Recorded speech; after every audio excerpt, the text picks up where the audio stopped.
How will you remember him? Well, there's only one player in the history of the beautiful game as which he named it to win the World Cup 3 times. That's Pele. And so Pele did it for arguably the greatest footballing soccer nation in the world, Brazil. He won the International Peace Award.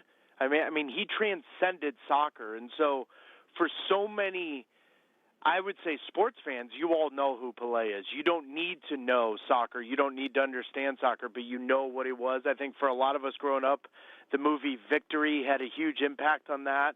And for those of you listening and watching that have never seen it, one of the best sports movies you'll ever see. But Pele did it at the highest of levels. Even with Messi winning the World Cup a little less than a month ago, many, including myself, still regard Pele as the greatest of all time. When you were younger, coming up in the soccer world, what did he mean to you?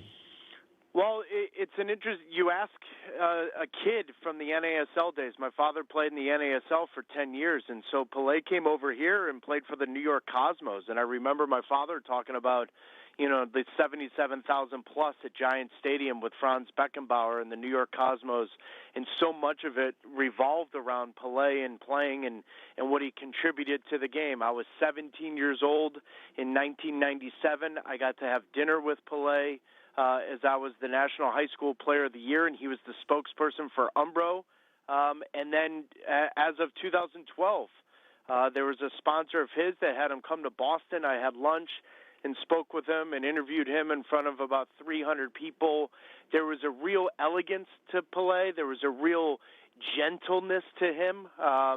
He loved it. He deemed the game the beautiful game. There was a reason, because he played it at the most beautiful way that you could, and he was dominant in his era, but more so, I think the persona of Pele away from the game was so dominant and enjoying that I think it was very difficult to sit there, look at him, talk to him, and not come away with your heart filled of happiness and joy about what the game has brought him and what he brought to everyone around the world.